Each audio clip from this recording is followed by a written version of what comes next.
12:30 बज रहे थे। कोल्हापुर में धाराशिव जाने वाली सीनियर कॉलेज के छात्रों की बस जंगल के रास्ते से गुजर रही थी। ट्रिप खत्म करके वे वापस धाराशिव आ रहे थे। दिन भर मौज मस्ती करने की वजह से सभी छात्र थक कर सो गए थे। दरवाजे की सीट के पास विकास सर और सुशील सर खर्राटे ले रहे थे। बस ड्राइवर विजय मामा भी नींद में बस चला रहे थे। उनके बगल वाली सीट पर प्यून पांडु मामा बैठे हुए थे कि तभी बस के सामने जंगली सुअरों का झुंड आया। विजय मामा ने बस जंगल में रोक दी। कुछ देर में जब रास्ता खाली हुआ तो बस फिर से चलने लगी। कुछ ही देर में विकास सर के पीछे ही दूसरी सीट पर बैठा श्याम नींद से जाग गया। श्याम की उम्र 21 साल थी। पढ़ाई में बहुत तेज था, लेकिन हमेशा अकेला रहने वाला। ना किसी से बनती थी, ना ही उसका कोई दोस्त था। वह दूसरी सीट पर अकेला बैठा हुआ था। सर, टॉयलेट जाना है। सर ने आधी आंखें खोलकर खिड़की से बाहर देखा। बस अभी भी जंगल में ही थी। थोड़ी देर बैठ जाओ, जब जंगल खत्म होगा तब मुझे उठा दो, मैं बस रोक दूंगा, वे बोले और फिर आंखें बंद कर सो गए। श्याम बस की खिड़की से बाहर देखने लगा और जंगल खत्म होने का इंतजार करने लगा। कुछ ही देर में जंगल खत्म हुआ और बस वीरान जगह पर आ गई। उसने विकास सर को जगा दिया और उन्होंने ड्राइवर से बस को रोकने के लिए कहा। जैसे ही बस रुकी, विकास सर बोले, किसी को टॉयलेट होना है तो अभी उतर जाओ, वरना बस सीधे धाराशिव जाकर ही रुकेगी। आवाज सुनकर पिछली सीट पर बैठा श्रीकांत नींद से जाग गया। विकास सर टॉर्च लेकर पहले बस से बाहर उतर गए। उनके पीछे पीछे श्याम और श्रीकांत भी उतरे और वो दोनों अलग अलग झाड़ी के पीछे टॉयलेट करने गए। श्याम टॉयलेट करके वापस आया, लेकिन श्रीकांत अभी भी नहीं आया था कि तभी श्रीकांत जोर से चिल्लाया। उसकी आवाज सुनकर विकास सर और श्याम उसकी ओर भागे, लेकिन तभी श्रीकांत झाड़ी से बाहर आया। क्या हुआ, क्यों चिल्लाए थे? कुछ नहीं सर, चप्पल से होकर कांटा पैर में चुभा। उसकी आवाज सुनकर ड्राइवर और प्यून भी नीचे उतरे थे। वो सब बस में वापस चढ़ने ही वाले थे कि तभी एक बाइक बस के सामने आकर रुक गई। अरे भाई साहब, यहाँ के नहीं हो क्या आप? क्या आपको पता नहीं कि इस रास्ते पर लोगों को हमेशा चकवा लगता है? बाइक चलाने वाला बोला। चकवा नाम सुनकर विकास सर बोले, हाँ पता है, हम बस निकल ही रहे हैं। और वो सब बस में बैठ गए। सर, वो आदमी किस चकवे के बारे में बात कर रहा था? प्यून ने अगली सीट से ही मुड़कर विकास सर से पूछा। हिंदी में चकवा मतलब छलावा, छलावा मतलब भूत। कहते हैं जो लोग रात में सफर करते हुए मरते हैं, उनकी आत्मा छलावा बन जाती है। छलावा रात को सफर करते हुए यात्रियों को पकड़ लेता है और उन्हें अपने गंतव्य स्थल तक पहुंचने ही नहीं देता। वो बस उन्हें उसी जगह पर घुमाते रहता है। कितना भी भाग लो या फिर गाड़ी तेज भगाओ, आप उसी जगह पर आ पहुंच जाओगे जहां आपको छलावा ने पकड़ लिया था। या फिर वो लोग रास्ते से भटक जाएंगे और उस जगह पहुंच जाएंगे जहां पर छलावा उन्हें ले जाना चाहता है, विकास सर ने बताया। इसके बाद ड्राइवर बोला, और यात्री रात भर उसी जगह पर बार बार घूमते हैं। वो तब तक रास्ता भटकते हैं जब तक सूरज ना उगे। जैसे ही सूरज उगता है, उनकी ताकत कम हो जाती है। मेरे कुछ ड्राइवर दोस्त हैं, उनको भी छलावे ने पकड़ लिया था। कहते हैं छलावा बस उन्हीं यात्रियों को पकड़ता है जो थके हुए होते हैं, क्योंकि उन पर हावी होना बहुत आसान होता है ना। फिर तो छलावा बहुत ही खतरनाक है। प्यून घबराते हुए बोला, अरे कुछ खतरनाक वतरनाक नहीं है, ये सब अंधविश्वास है। ड्राइवर जब थक जाता है तो रात में उसे रास्ता समझना मुश्किल हो जाता है, इसलिए उसे भ्रम हो जाते हैं और वो रास्ता भटकता है। इसे ही अनपढ़ लोगों ने भूत यानी चकवा या छलावा का नाम दिया है, विकास सर बोले। ये सभी बातें श्याम और श्रीकांत सुन रहे थे। नहीं सर, छलावे होते हैं और कुछ छलावे तो जानलेवा भी होते हैं। मेरे दादाजी को छलावे ने इतना परेशान किया था कि मरते मरते बचे थे। रात को जितने भी एक्सीडेंट होते हैं, उनमें से कुछ ना कुछ एक्सीडेंट छलावे के कारण ही होते हैं। वो रात के बेरहम शिकार होते हैं। यात्रियों की थकान और डर ही उनकी ताकत होती है।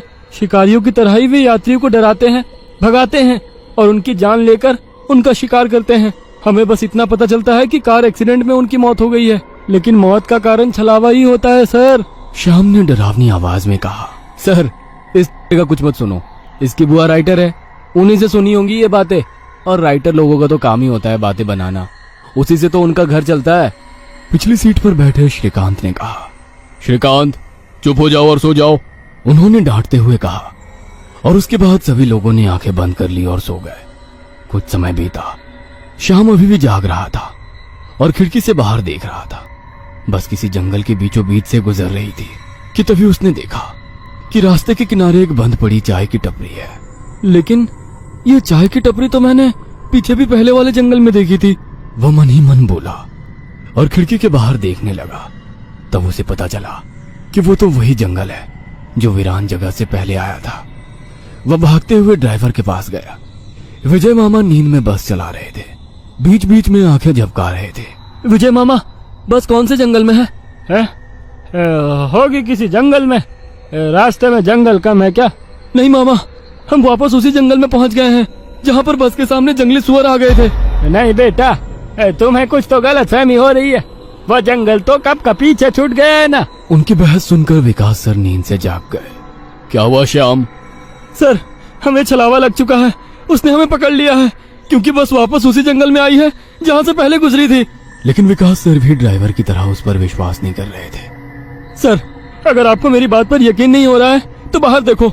अभी कुछ देर रास्ते के किनारे एक ट्रक दिखाई देगा जो एक्सीडेंट में पलटी हो चुका है। और कुछ ही देर में रास्ते के किनारे सभी को पलटी हुई ट्रक दिखाई दी। ये देखकर सभी हैरान हो गए थे। ड्राइवर ने भी मान लिया कि श्याम सच बोल रहा है कि तभी जंगल खत्म हो गया और बस वही सुनसान वीरान जगह पर पहुंच गई जहां पर वो कुछ देर पहले टॉयलेट करने के लिए रोक दी गई थी। ये देखकर सभी की आंखें फटी की फटी रह गई थी। विकास सर की तो बत्ती ही गोल हो गई थी। श्रीकांत पिछले सीट से आगे आ चुका था। सबके चेहरे का रंग उड़ गया था। बस अभी भी रास्ते पर चल रही थी कि तभी वो फिर से वापस वही जंगल में पहुंच गई। वह सभी जान गए कि उन्हें छलावा ने पकड़ लिया है। ड्राइवर कोई दूसरा रास्ता मिलता है या नहीं ये देख रहा था, लेकिन फिर भी बस वापस उसी जंगल में आ जाती थी। ऐसा लग रहा था कि मानो पूरी दुनिया में बस वही एक रास्ता है जो घूम फिर कर उसी जंगल में ले आता है। सर, अभी इस छलावे से कैसे निकले? मैंने सुना है कि छलावे से बाहर तभी निकल सकते हैं जब सुबह हो जाए। इसका मतलब हमें रात भर इसी सड़क से गुजरना होगा, जंगल से वीराने में और वीराने से जंगल में। क्यों ना हम सुबह होने का इंतजार करते हुए उसी वीरान जगह पर रुक जाए। ड्राइवर बस चलाते हुए बोला। लेकिन शायद मैंने सुना है कि छलावे में रुकना ठीक बात नहीं है। नहीं सर, मेरी बुआ ने बताया था कि अगर सेफ जगह मिल जाए तो रुकने में कोई परेशानी नहीं है। बस इतना ही पता है तुम्हें? और कोई तरीका नहीं है क्या? है, लेकिन वो अभी के लिए नहीं है।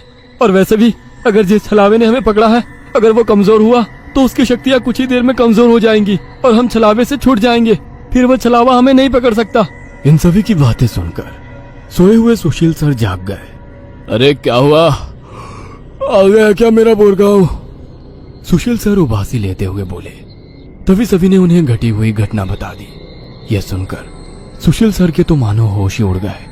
लेकिन तभी ड्राइवर जोर से चिल्लाया, सर, आगे एक गांव आया है। यह सुनकर सभी लोग ड्राइवर की तरफ भागे। तब उन्हें रास्ते के किनारे एक बोर्ड दिखाई दिया जिस पर लिखा था, बोरगांव में आपका स्वागत है। यह देख सुशील सर जोर से चिल्लाए, ये तो मेरा गांव है, लेकिन हम यहाँ इतने जल्दी कैसे पहुँचे? हमें तो कोल्हापुर से निकले मुश्किल से 2 घंटे हो गए हैं और मेरा गांव कोल्हापुर से 6-7 घंटे की दूरी पर। ये आपका गांव नहीं है सर, छलावा है।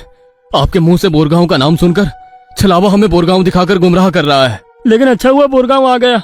मुझे लगता है कि हमें यहाँ पर सुरक्षित जगह ढूंढकर छिप जाना चाहिए। और सुशील सर के घर से ज्यादा सुरक्षित किसका घर हो सकता है? लेकिन सर, छलावे में एक जगह पर रुकना खतरे से खाली नहीं है और छलावा खुद में ही खतरा है। वो खुद में सुरक्षित जगह कैसे रख सकता है? तुझे मेरे से ज्यादा पता है क्या? बचपन से मैं भूतों के बारे में सुनते और पढ़ते आया हूँ। तू तय रहा। विजय मामा, बस सुशील सर के घर की तरफ ले चलो। सुशील सर ने ड्राइवर को अपने घर का रास्ता दिखाया, लेकिन तभी उन्हें उनके गली में लोगों की भीड़ दिखाई दी। बस आगे नहीं जा सकती थी, इसलिए उन्होंने बस दूर ही खड़ी कर दी। भीड़ में खड़े लोग जोर जोर से रो रहे थे और भीड़ का रुख सुशील सर के घर की तरफ ही था। भीड़ के रोने की आवाज सुनकर वे सभी लोग डर गए। सुशील सर बस से उतरे और भीड़ में घुस गए। उनके पीछे पीछे सभी भीड़ में घुस गए। वह सभी भीड़ को चीरते हुए सुशील सर के घर के सामने जा पहुंचे और आगे का नजारा देख उनकी रूह कांप उठी, क्योंकि जमीन पर खून से लथपथ 4 लाशें पड़ी हुई थी और वो लाशें थी सुशील सर के बीवी बच्चे की और उनके माता पिता की। उन सभी की किसी धारदार हथियार से गला काटकर हत्या कर दी गई थी। खुद के परिवार की लाशें देखकर सुशील सर का दिल सहम गया और वो रो पड़े। ये क्या हो गया? किसने मारा उन्हें? उन्होंने रोते हुए एक आंख वाले बूढ़े आदमी से पूछा। आज तुम्हारे बीवी ने चाकू से तुम्हारे बच्चे का और तुम्हारे माता पिता का गला चीरकर उन्हें मार डाला और फिर खुद का गला काट कर खुदकुशी कर ली। क्या? लेकिन क्यों? उसने ऐसा क्यों किया? अरे तुमने ही उसे ऐसा करने पर मजबूर किया होगा, वरना वो तो बहुत ही समझदार और नेक दिल इंसान थी। क्या शादी के इतने सालों बाद भी मैंने उसे कभी रुलाया नहीं है और आप मुझ पर इल्जाम लगा रहे हैं? तुमने ही उसे ऐसा करने पर मजबूर किया है। ये लो चाकू और अपनी जान देकर अपने गुनाह का प्रायश्चित कर लो। वैसे भी तुम अकेले इस दुनिया में जीकर क्या करोगे? खुद की जान दे दो, वरना उनकी आत्मा को कभी शांति नहीं मिलेगी। न जाने सुशील सर को क्या हुआ, वो उस आदमी की बातों में आ गए। ऐसा लग रहा था कि वो उसकी बातों से वश में आ गए थे। उन्होंने वो चाकू अपने हाथ में लिया और रोते हुए बोले, हाँ हाँ, मैं प्रायश्चित करूंगा, मैं अपनी जान दूंगा। वैसे पास खड़े ड्राइवर ने उन्हें रोका। अरे सर, ये आप क्या कर रहे हो? ये सब छलावा है। आपका परिवार नहीं है, आपका परिवार घर पर सुरक्षित है। तभी एक आंख वाला आदमी बोला, ए, तूने अगर एक लफ्ज भी आगे कहा तो तुम्हें पकड़कर गांव के बीचों बीच सूली पे चढ़वा देंगे। यह सुनकर ड्राइवर डर गया और चुप बैठ गया। सुशील सर ने जमीन पर बैठकर चाकू की धार अपने गले पर रखी। सर, ऐसा मत करिए, ये सब कुछ छलावा है, इसके चंगुल में मत फंसिए सर। लेकिन फिर भी सर होश में नहीं आ रहे थे, इसीलिए प्यून ने गुस्से में आकर उनको चांटा मारा। तब जाकर वो होश में आ गए और उन्होंने चाकू नीचे फेंक दिया। ये देख एक आंख वाला आदमी गुस्सा हो गया। भाइयों, इन लोगों को भीड़ से बाहर निकाल दो, इन्हें हम बाद में देखेंगे, पहले इस सुशील के बच्चे को पकड़ लो। ये सुनकर भीड़ में खड़े लोगों ने सभी को भीड़ से बाहर कर दिया। श्रीकांत, विकास सर, प्यून और ड्राइवर भीड़ के अंदर घुसने की कोशिश कर रहे थे, लेकिन अंदर घुस नहीं पा रहे थे। सुशील सर के हाथ पैर बांधकर उन्हें जमीन पर बिठाया गया। सुशील सर अपनी जान की भीख मांग रहे थे। मुझे कोई बचाओ, विकास सर, पांडु मामा, मुझे प्लीज बचाओ, मुझे बचाओ। वो चिल्ला रहे थे कि तभी एक आंख वाले आदमी ने चाकू से सुशील सर का गला काटा और उनका सर धड़ से अलग कर दिया। उसने उनका सर हाथ में पकड़ा और भीड़ के बाहर हवा में फेंक दिया। वो सीधे श्रीकांत और श्याम के सामने आ गिरा। वो दोनों चीखे। तब एक आंख वाला आदमी बोला, भाइयों, इन शहरी लोगों ने सुशील को बचाने की जरूरत की है, उन्हें भी पकड़कर उनका गला काट दो। वैसे भीड़ में खड़े लोग इन सब लोगों की तरफ मुड़े। वो गुस्से से इनकी तरफ देख रहे थे। तभी उन्हें बस के हॉर्न की आवाज आई। जल्दी से भागो, जल्दी करो। कुछ ही दूर बस में बैठे ड्राइवर मामा चिल्लाए। उनकी आवाज सुनते ही श्याम, श्रीकांत, विकास सर और प्यून बस की तरफ भागे। भीड़ उनका पीछा कर रही थी। ये सभी लोग जैसे तैसे बस में चढ़ गए। गांव वालों ने बस पर पथराव किया। बस के कांच टूटकर बच्चों के शरीर में उसके टुकड़े घुस गए, लेकिन उसमें से कोई भी नींद से जागा नहीं था, क्योंकि वो सब छलावे के प्रभाव से मोहित होकर सो गए थे। श्याम, विकास सर और श्रीकांत के शरीर में भी कांच के टुकड़े घुस गए थे। कुछ लोग बस के सामने खड़े होकर रोड से बस को तोड़ रहे थे कि तभी ड्राइवर ने उन पर बस चढ़ा दी और बस वहां से चल पड़ी। जैसे तैसे बस गांव से बाहर आ गई। हर कोई अपने शरीर से कांच के टुकड़े निकालने में लगा हुआ था। श्रीकांत अपने हाथ में घुसा कांच का टुकड़ा निकाल रहा था कि तभी प्यून वहां पर आया। भतीजे, रुक, मैं निकालता हूँ, वो बोला, क्योंकि श्रीकांत उनकी बहन का बेटा था। बस फिर से वापस जंगल में आ गई थी। न जाने कब वो छलावा उन्हें अपने गिरफ्त से छोड़ने वाला था। सुशील सर की अभी अभी मौत हो चुकी थी। हर कोई घबराया हुआ था। श्याम, अब बताओ हम क्या करें? अरे इसे क्या पूछना है, इसकी वजह से आज सुशील सर की जान चली गई है और हम सब मरते मरते बचे हैं। चुप हो जाओ। हमने उन्हें बचाने की कोशिश की, लेकिन वो खुद अपने भावना को रोक नहीं सके और इसीलिए मारे गए। इसमें मेरी कोई गलती नहीं है। श्याम सफाई देते हुए बोला, लेकिन अब हम क्या करें? हमें बस सुबह होने का इंतजार करना होगा और बिना कहीं रुके बस चलाते रहना होगा। अरे लेकिन बस में इतना डीजल भी नहीं है कि सुबह होने तक चले। अगर बस का डीजल सुबह से पहले खत्म हो गया तो हम इस छलावे का शिकार हो जाएंगे। ये भी है, ये छलावा तो मेरे सोच से ज्यादा ताकतवर निकला। आज अमावस्या है, शायद ये अमावस छलावा है। बुआ कहती थी कि छलावे के बहुत से प्रकार हैं, जिससे सबसे खतरनाक अमावस छलावा होता है। ये सिर्फ और सिर्फ अमावस की रात शिकार करने के लिए बाहर निकलता है। इसे अकेले 2 या 3 लोगों की शिकार करना पसंद नहीं है। जहाँ पर यात्री बहुत सारी संख्या में होते हैं, बस उन्हीं पर यह छलावा हावी हो जाता है। वो सबसे पहले सबसे ज्यादा कमजोर और सफर में थके हुए इंसान को ढूंढता है, उन्हें डर दिखाता है, और जब उसकी डर से मौत हो जाती है तो उसके शरीर पर कब्जा करता है और बाकी यात्रियों के बीच में रहकर उन्हें गुमराह करता है। उन्हीं छलावे में बस घूमता रहता है और जब सभी यात्री थक जाते हैं तब उनका शिकार करता है। और मेरे हिसाब से हम जिस छलावे के चंगुल में फंसे हैं वो अमावस छलावा ही है, और वो भी हमारे बीच में ही है। श्याम डरावनी आवाज में बोला। यह सुनकर सभी के होश उड़ गए थे। वो सब तो ठीक है, लेकिन अब हम इस छलावे से बाहर कैसे निकले? ड्राइवर ने पूछा। इस पर श्याम ने कहा, अब केवल एक ही उपाय है, लेकिन इसमें खून बहने के चांसेस है। हाँ, क्या है वो उपाय? छलावा अभी भी हमारे बीच किसी मृत शरीर पर कब्जा करके बैठा है। हमें उसे ढूंढना होगा और उसे मारना होगा, क्योंकि उसकी आत्मा मृत शरीर से ज्यादा मजबूती से चिपकी नहीं होती। जैसे ही हम उसको मारेंगे, उसकी आत्मा मृत शरीर छोड़ देगी और फिर वो किसी मृत शरीर में घुस नहीं सकेगी, क्योंकि एक अमावस छलावा एक रात सिर्फ एक ही मृत शरीर पर कब्जा कर सकता है। लेकिन हम में से ये छलावा है कौन? वो पीछे सोए हुए स्टूडेंट के शरीर में नहीं है, क्योंकि वो होश में नहीं है। वो हम 5 में से एक है। क्या? लेकिन हम सब तो जिंदा हैं। नहीं, हम में से एक पहले ही मर चुका है। उसे छलावे ने मार डाला है और उसके शरीर पर कब्जा कर लिया है। कब्जे के बाद मृत शरीर बिल्कुल एक जिंदा आदमी लगता है, क्योंकि छलावा। जल्दी से इसे मार डालो, वरना ये भाग जाएगा। यह सुनकर सभी के होश उड़ गए, लेकिन उसकी बात में कुछ तो वजन था। ए श्याम, जबान संभाल कर बात कर। भतीजा है ये मेरा, अगर इसको किसी ने हाथ भी लगाया तो मार डालूंगा। हाँ। प्यून गुस्से में बोला।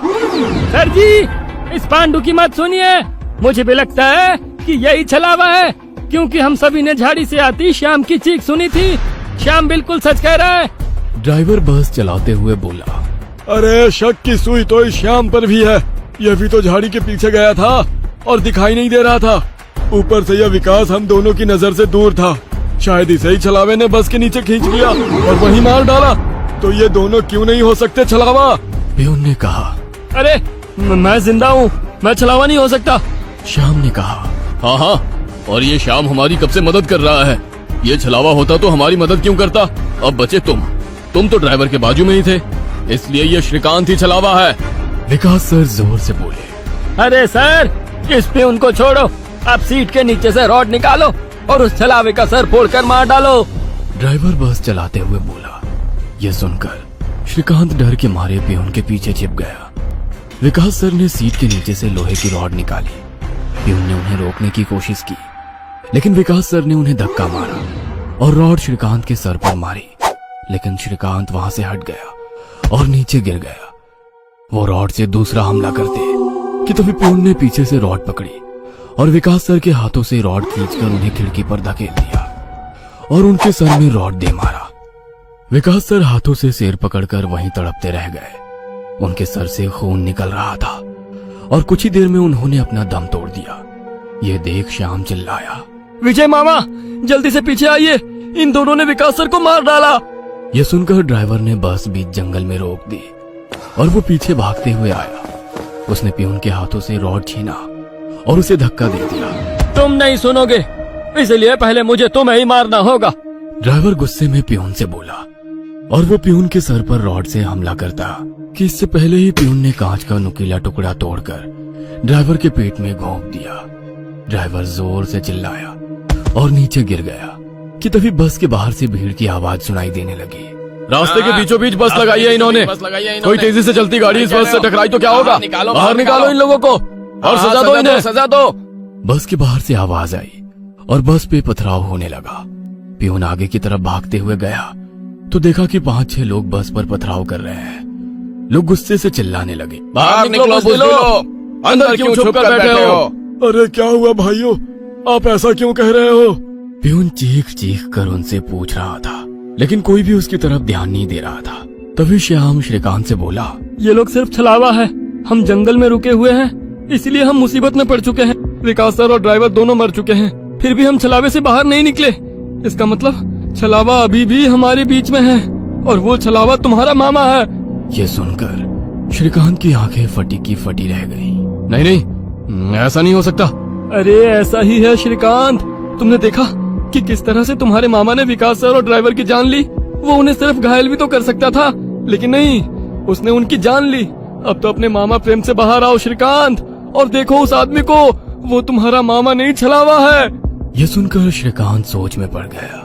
श्रीकांत, लोग अभी बस के कांच तोड़कर अंदर आ जाएंगे और हमारी जान ले लेंगे। इससे पहले हमें यहाँ से निकलना होगा। मैं बस को यहाँ से निकालता हूँ और तुम इस छलावे को पीछे बुलाकर इस कांच के टुकड़े से घोंप दो। छलावा मर जाएगा और हमारी जान बच जाएगी। श्याम बोला और ड्राइविंग सीट की तरफ निकल पड़ा। लेकिन तुम्हें ड्राइविंग आती है क्या? अरे मेरे मामा की ट्रैवल एजेंसी है, इसलिए मैं बस पहले ही चलाना जानता हूँ, उसने कहा और ड्राइविंग सीट पर जा बैठा। उसने बस चालू की और बस चलाने लगा। पियून पीछे श्रीकांत के पास जा पहुंचा। श्याम बहुत ही मन लगाकर बस को भगा रहा था कि तभी उसे पियून की चीख सुनाई दी। उसने मिरर में देखा तो पियून गले में हाथ लगा के नीचे गिर गया। श्रीकांत के हाथ में खून से सना कांच का टुकड़ा था। उसने अपने ही मामा को गला काटकर मार डाला था। श्रीकांत श्याम के पास आया। श्याम ने बस रोक दी। मैंने छलावे को मार डाला। ये सुनकर श्याम जोर जोर से हंसने लगा और उसकी आंखें लाल हो गई और वो डरावनी आवाज में बोला, लेकिन छलावा तो मैं हूँ। यह सुनकर श्रीकांत के तो होश ही उड़ गए। अरे चौंक क्यों रहे हो? मैं ही छलावा हूँ। जंगल में जब बस के आगे सुअरों का झुंड आया था, तभी मैं बस में घुस गया था। मैंने बस में सबसे कमजोर और थका हुआ यात्री चुना। ये श्याम थकान के कारण गहरी नींद में सो गया था। मैंने इसे जगाया और मेरा असली रूप दिखाया। मेरा डरावना रूप देखकर ये उसी वक्त सीने पर हाथ लगाते हुए मर गया। मैंने तुरंत इसके शरीर पर कब्जा कर लिया। तभी मैंने जाना कि पिछली सीट पर बैठा एक लड़का, मतलब कि तू, आधी नींद में था और टॉयलेट जाने के विचार में था, और मैंने अपना खेल शुरू कर दिया। मैंने बस में बैठे सभी को छलावे की कहानी सुनाकर डरा दिया, क्योंकि डर ही मेरा सबसे बड़ा हथियार है। मैंने जानबूझकर तुम सबको गुमराह किया और सुशील सर के गांव ले गया और तुम्हें छलावे में रुकने के लिए मजबूर किया और सुशील सर की जान ली। मैंने ही विकास सर, तेरा मामा और ड्राइवर को एक दूसरे से लड़ाया ताकि वो आपस में लड़ लड़ कर मर सके, और आखिर मैंने तुम्हारे हाथों से ही तुम्हारे मामा का सीट पे, और ठोक दो इसे किसी पेड़ पे। ले लो खुद की और इन सभी यात्रियों की जान। छलावा श्रीकांत की आंखों में देखकर बोला। शायद उन लाल आंखों का जादू श्रीकांत पे हो रहा था।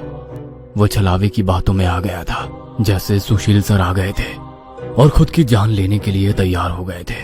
शायद श्रीकांत को अपने किए का पछतावा हो रहा था और वो छलावे की बात मानने वाला था कि तभी श्रीकांत ने अपने आंसू पूछे और वो जोर से चिल्लाया, मामा! छलावे को पीछे पैरों की आहट सुनाई दी और उसने मुड़कर देखा कि तभी पियून ने लोहे का रॉड छलावे के सर पे दे मारा और उसके सर पर 4-5 बार हमला कर उसका सर कुचल दिया। तुम्हें क्या लगा खेल केवल तुम ही खेल सकते हो?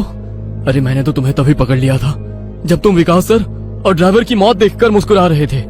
तुम अपनी खुशी छुपा नहीं पाए। तब मेरे दिमाग में तुम्हारी बातें आई। जानबूझकर तुमने हमें गुमराह करके छलावे में रोका और तुम्हारी वजह से सुशील सर की जान गई।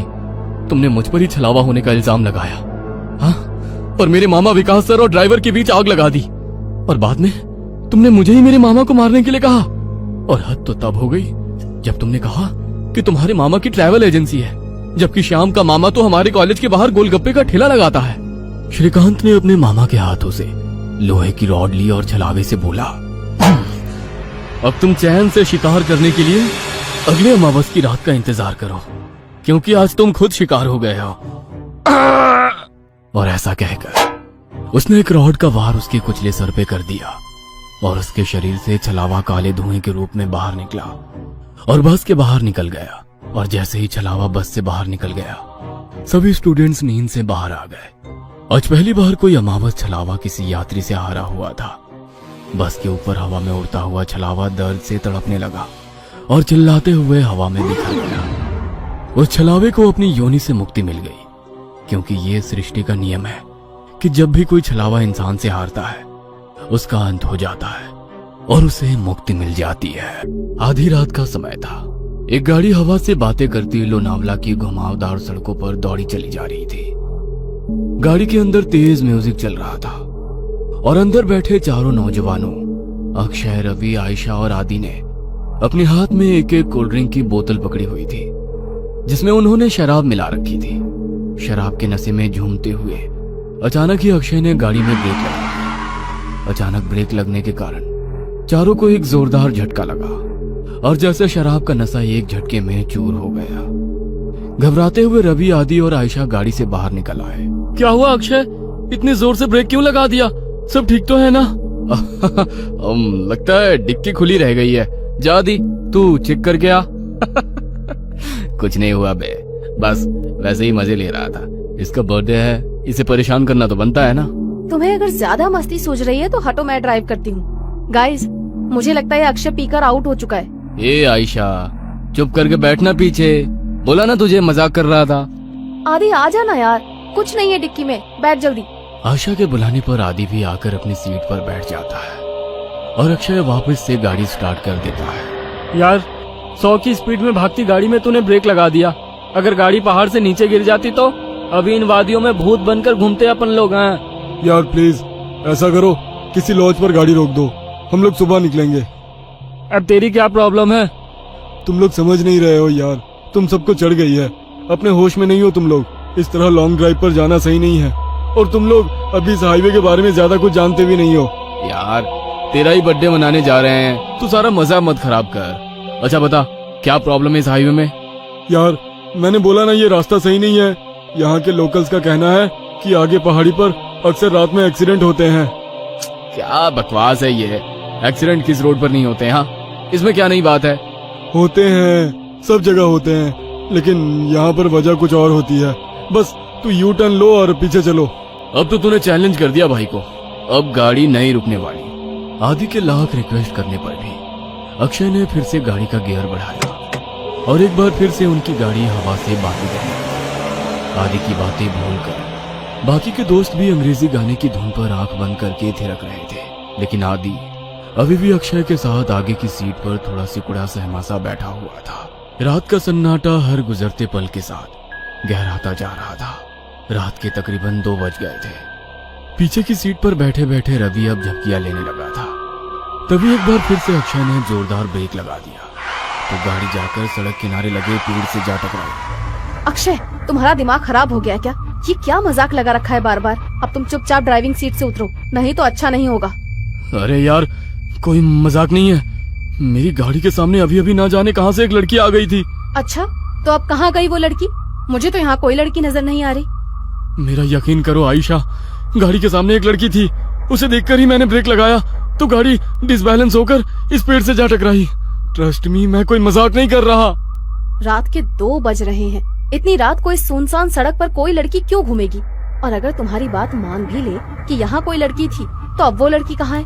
आदि, तुम तो अक्षय के साथ ही बैठे थे ना? पर ही गाड़ी रोक देता है। अक्षय, अचानक ये लड़की कहाँ से आ टपकी? चुपचाप गाड़ी आगे बढ़ा, मुझे कुछ ठीक नहीं लग रहा है, बाहर मत निकलना। अरे यार, बहुत घबराई हुई लग रही है और रात भी हो रही है, देखने तो देख क्या बात है। मैं बोल रहा हूँ ना, ये रास्ता सही नहीं है यार, यहाँ पर अक्सर लोगों को छलावा लग जाता है। तो फिर शुरू हो गया। तभी वो लड़की दौड़ते हुए उनकी गाड़ी के पास आ जाती है। मुझे भूलनपुर तक छोड़ दो साहब, आपकी बड़ी मेहरबानी होगी। क्या बात है, डरी हुई क्यों लग रही हो?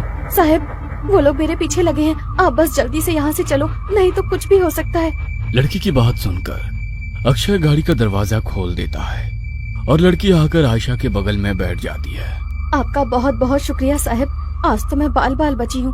आपको पता नहीं है साहब, इतनी रात गए इधर निकलना सही नहीं है।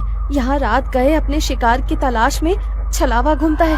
कहते हैं जिसके ऊपर छलावा की नजर पड़ जाए फिर वो नजर बांध देता है, उसके बाद आप वही देखोगे जो वो आपको दिखाएगा। लेकिन तुम भाग क्यों रही थी? कौन था तुम्हारे पीछे? साहब, मैं छलावा की पकड़ में आ गई थी। बड़ी मुश्किल से अपनी जान बचाकर भागी हूँ। लड़की अभी अपनी कहानी सुना ही रही थी कि सामने से कुछ लोग मशाल लेकर सड़क के बीचों बीच खड़े हो जाते हैं। अरे, ये लोग ऐसे सड़क घेर कर क्यों खड़े हो गए हैं? कौन है ये लोग? ओ शिट, हॉर्न बजा जल्दी। इन लोगों पर हॉर्न का कोई असर नहीं पड़ रहा यार। एक तो घुरे ही जा रहे हैं और अपनी जगह से टस से मस तक नहीं हो रहे हैं। मुझे तो बहुत गुस्से में लग रहे हैं। क्या करूं? पतली सी सड़क है, अगर ये सामने से नहीं हटे तो गाड़ी रोकनी पड़ेगी। गाड़ी रोकते ही कहीं इन्होंने हम पर हमला कर दिया तो? साहब, ये आदमी नहीं है, आप बस गाड़ी मत रोकना। अगर इन्होंने हमें पकड़ लिया तो अच्छा नहीं होगा, हम में से कोई नहीं बचेगा। क्या मतलब है तुम्हारा? मैं उन पर गाड़ी चढ़ा दूं? नहीं नहीं, ये मुझसे नहीं हो पाएगा। अक्षय की गाड़ी धीरे धीरे उस भीड़ के नजदीक पहुंच रही थी। भीड़ में खड़े लोगों के हाथों में जलती हुई मशाल और लाठी डंडे दिखाई पड़ रहे थे। इसके साथ ही उनके चेहरे पर गुस्सा भी साफ साफ देखा जा सकता था। जैसे ही गाड़ी उस भीड़ के नजदीक पहुंचने को हुई, अचानक ही अक्षय को दाईं ओर एक मोड़ दिखाई दिया और उसने गाड़ी उधर ही घुमा दी। अब गाड़ी उस सुनसान रास्ते पर दौड़ती चली जा रही थी। अचानक ही आशा की नींद टूट जाती है। अरे यार, ये लड़की कौन है और ये कहाँ आ गए हम लोग? यार आयशा, हम अपनी आंखों से छलावा देखकर आ रहे हैं। बस लास्ट मोमेंट पर अक्षय ने इस रोड पर गाड़ी घुमा ली, नहीं तो पता नहीं आज क्या होता। मुझे तो अभी तक सोच सोच कर ही घबराहट हो रही है। ये सब हमारे साथ क्या हो रहा है? मुझे कुछ समझ नहीं आ रहा। हम लोग अभी एग्जैक्टली है कहाँ, कुछ पता है? आशा के इतना कहते ही अक्षय को सड़क पर एक बोर्ड दिखाई देता है। ये देख, सामने बोर्ड पर लिखा है लोनावला 60 किलोमीटर। लो, हम तो बस 1 घंटे में लोनावला पहुंचने वाले हैं। लेकिन लोनावला पहुंचने में तो 8 घंटे लगते हैं ना। इतनी जल्दी हम लोग लोनावला कैसे पहुंच सकते हैं? आखिर ये कौन सा रोड है जो इतनी जल्दी वहाँ पहुंचा रहा है? वेट वेट वेट, मुझे ऐसा क्यों लग रहा है कि हमारी ये ट्रिप कुछ अनयूजुअल सी हो गई है। रवि सोए ही जा रहा है, इतना कुछ हो गया लेकिन इसकी नींद ही नहीं खुल रही है। आधी रात को तुम्हें ये लड़की मिल जाती है, फिर ये पता नहीं कौन सा नया रास्ता मिल जाता है, और अब तुम कह रहे हो लोनावला बस 60 किलोमीटर बचा है। I can't believe it. कुछ तो गड़बड़ हो रही है हमारे साथ। क्या यार आयशा, तू तो मजे से नींद में झपकियां ले रही थी ना। अगर तूने वो मशाल और हथियार वाले लोग देखे होते तो तुझे भी यकीन हो जाता। अक्षय ने जो उस मोमेंट पर किया वो सही किया, कुछ अनयूजुअल नहीं है। मैं अक्षय को गलत नहीं बता रही हूँ, लेकिन मुझे यकीन नहीं है कि ये रास्ता सही है। आयशा, आदि और अक्षय के बीच बहस चल रही थी कि उन्हें सड़क के किनारे एक ढाबा दिखाई देता है। चलो इस ढाबे पर उतरकर पता करते हैं कि ये रास्ता कहाँ जाता है। नहीं नहीं साहब, मैं गाड़ी से नीचे नहीं उतरूंगी, आप लोग जाइए, मैं यही ठीक हूँ। मुझे बहुत डर लग रहा है। मुझे भी लगता है कि हमें यहाँ पर नहीं उतरना चाहिए। जहाँ तक मुझे पता है इस पहाड़ी रास्ते पर कोई ढाबा नहीं है, फिर ये ढाबा अचानक कहाँ से आ गया? अरे यार चलो ना, तुम लोग हर काम बिगाड़ते क्यों रहते हो? कुछ खाने को मिल जाए तो ले लेंगे, फ्रेश भी हो लेंगे। ये रवि तो उठ ही नहीं रहा है, इसके लिए भी कुछ पैक करा लेंगे। आदि और अक्षय के कई बार समझाने पर भी आयशा और वो लड़की गाड़ी से उतरने के लिए तैयार नहीं हुई, इसलिए वो दोनों ही ढाबे के अंदर पहुंच जाते हैं। वहां पहुंचकर अक्षय सिगरेट सुलगा लेता है। आदि, सिगरेट पिएगा? दूर रख इसे, पहले ही शराब पी रखी है, ऊपर से ये सिगरेट। पागल मत बन अक्षय, तुझे गाड़ी भी चलानी है। अरे वो तो कब की उतर गई भाई। कोई है? अरे भाई कुछ मिलेगा खाने के लिए? अक्षय के कहीं बाहर आवाज लगाने पर एक रहस्यमयी सा दिखने वाला आदमी अंदर से बाहर आता है। कुछ खाने के लिए है? अक्षय की बात सुनकर वह आदमी एक प्लेट में दाल चावल निकालकर उसकी ओर बढ़ा देता है। छी, ये कैसा खाना है? इसमें तो कीड़े रेंग रहे हैं। खाओ चुपचाप, हम भी कई दिनों से भूखे हैं। अब तुम आ गए हो, अब हमारी भूख भी मिट जाएगी। उस आदमी की रहस्यमयी बातें सुनकर अक्षय बहुत घबरा जाता है। अक्षय उस आदमी को धक्का देकर वहां से भागते हुए गाड़ी की तरफ आ जाता है। आदि चल यहाँ से, ये आदमी मुझे कुछ ठीक नहीं लग रहा है, यहाँ रुकना सही नहीं है। कहाँ तक भागोगे? वो तुम तक पहुंच चुका है, छल चुका है तुम्हें, अब तुम में से कोई नहीं बचेगा। इतना कहकर वो आदमी वहां से गायब हो जाता है। अक्षय और आदि हाँफते हुए वापस गाड़ी में आकर बैठ जाते हैं। गाड़ी में बैठ आदि, हम अभी भी छलाऊ में हैं और उस आदमी ने अभी अभी हमसे कहा कि वो हम तक पहुंचकर हमें छल चुका है इसका मतलब कहीं ये तो नहीं कि छलावा हम में से ही कोई एक हो। अबे क्या बकवास कर रहा है? क्या नई कहानियां बना रहा है अब तू? अरे तू तो पूरे रास्ते सो रहा था ना। तुझे नहीं पता हमारे साथ क्या क्या हुआ है? तू चुप रह, ये ढाबा भी एक छलावा ही था। कुछ समझ नहीं आ रहा है क्या सच है क्या भ्रम। एक मिनट रवि, इतनी बार गाड़ी रुकी, इतना शोरगुल हुआ, तेरी नींद कैसे नहीं टूटी? तू रवि ही है ना? कहीं ऐसा तो नहीं कि यही छलावा हो? सोचो गाइस, पूरे रास्ते इसने हमसे कोई बात नहीं की है। ए, तुम लोग पागल हो गए हो क्या? हाँ, मुझे तो लगता है ये लड़की ही छलावा है। आधी रात को सड़कों पर लड़कियां नहीं प्रेत घूमती हैं। मेरी मानो तो इसे पहाड़ से नीचे धकेलकर छुटकारा पाओ इससे। देखना, उसके बाद सब सही हो जाएगा। पागल मत बनो, मैं एक इनोसेंट लड़की को ऐसे कुछ भी करने नहीं दूंगा।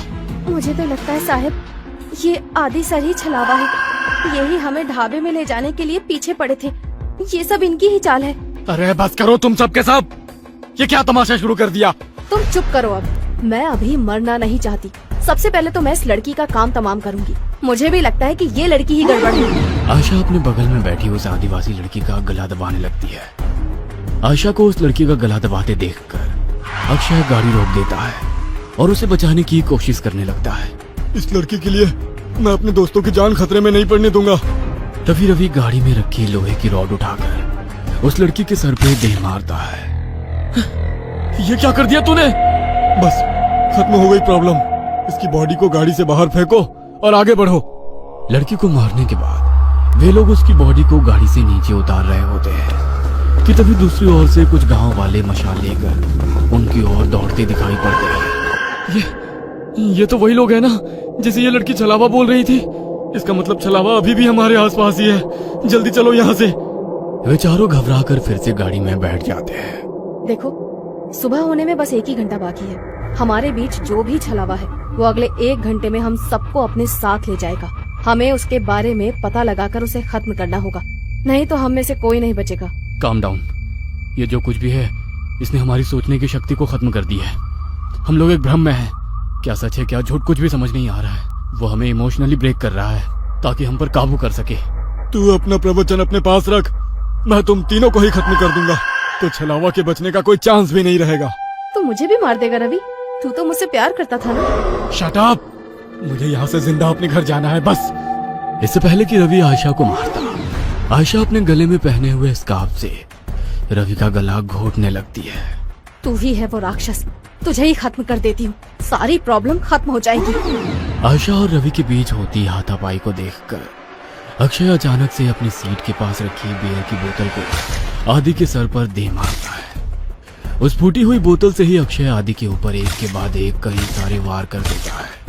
अक्षय के आदि पर हमला कर देने से अचानक ही आदि का चेहरा बदलने लगता है और वो एक खौफनाक चेहरे वाले प्रेत में बदल जाता है। आदि का चेहरा बिल्कुल काला हो गया था और उसके बदन पर कपड़े भी पुराने और फटे दिखाई दे रहे थे। हैरानी से अक्षय की ओर घूरते हुए वो जोर से चिल्लाया, नहीं, ये नहीं हो सकता। आज तक मेरे भ्रमजाल से निकलकर कोई बाहर नहीं आ पाया है। तुझे कैसे पता चला कि मैं ही छलावा हूँ? पिछले काफी देर से मैं आज रात की सारी घटनाओं की कड़ियां आपस में जोड़ने की कोशिश कर रहा था। तुझे पहले ही पता था कि हम तेरा बर्थडे मनाने लोनावला जा रहे हैं। घर से तो तू खुशी खुशी हमारे साथ आ गया था, लेकिन जैसे ही ये पहाड़ी हाईवे स्टार्ट हुआ तू कुछ अजीब सा व्यवहार करने लगा। पहले तूने कई बार मुझे यू टर्न लेने को कहा, जबकि तू जानता था उस रोड पर आगे 10 किलोमीटर तक कोई यू टर्न नहीं है। उसके बाद उस लड़की को लिफ्ट देने से मना करना, अचानक से छलावे की कहानी सुनाने लगना, जबकि तू तो इन बातों को कभी मानता ही नहीं है। वो गांव की लड़की ठीक कह रही थी। तू ही मुझे जानबूझकर उस ढाबे में ले गया था, लेकिन मैं वहां से बचकर किसी तरह निकल आया। मेरे सिगरेट के लिए पूछने पर तूने मेरा हाथ जब झटका वो मुझे बहुत अजीब लगा था। और सबसे जरूरी बात, रवि तो पूरे रास्ते गाड़ी से उतरा ही नहीं था। इसीलिए जब आयशा रवि को मारने लगी तो मैंने तेरी तरफ नजर घुमाकर देखा। तू अपनी सीट पर बैठा बड़े आराम से मुस्कुरा रहा था। कोई दोस्त अपने दोस्त को ऐसी हालत में देखकर हंस नहीं सकता। मैं समझ गया कि छलावा तू ही है और कोई नहीं। मूर्ख हो तुम सब। मैंने तुम्हें समझने के लिए कितने मौके दिए, लेकिन तुम मूर्ख के मूर्ख ही रहे। मैंने तुम्हें बताया था, छलावा जो चाहेगा तुम बस वही देखोगे। मैंने तुम लोगों की नजर और दिमाग को बांध रखा था। गांव के लोग उस लड़की को नहीं, मुझे पकड़ने के लिए तुम्हारा पीछा कर रहे थे, इसलिए मैंने तुमसे कहा कि गाड़ी मत रोकना। मैंने ही तुम्हें वो ढाबा दिखाया ताकि तुम सब वहां नीचे उतर जाओ और मैं अपना शिकार कर लूं। लेकिन ये आयशा बहुत चालाक है, इसने गाड़ी से उतरने से मना कर दिया था, इसलिए मैं वहां शिकार करने से चूक गया। बस कुछ देर की बात और थी, इस रवि के मरते ही तुम दोनों एक दूसरे की जान के दुश्मन बन जाते और एक दूसरे को मार डालते और मेरी जीत हो जाती। अगर ये आदि नहीं है तो हमारा आदि कहाँ है? तुम्हारा आदि तो उसी जगह मेरा शिकार बन गया था जब पहली बार तुम सब गाड़ी से उतरकर इस अक्षय से झगड़ा कर रहे थे और वो गाड़ी की डिक्की चेक कर रहा था। अक्षय, मार इसको, छोड़ना मत। उसने हमारे आदि को मार डाला, मैं इसे नहीं छोड़ूंगी। सुबह के 4 बज चुके हैं, अब तुम लोग मेरा कुछ नहीं बिगाड़ सकते। इतना कहकर वो छलावा वहां से गायब हो जाता है। जन्मदिन के दिन ही अपने दोस्त को खोने के गम ने उन सबको तोड़ कर रख दिया था। उस रात छलावे से उनकी जान तो बच गई थी, लेकिन अपने दोस्त को खोने का गम जीवन भर उनके सीने पर बोझ बनकर उन्हें सालता रहा।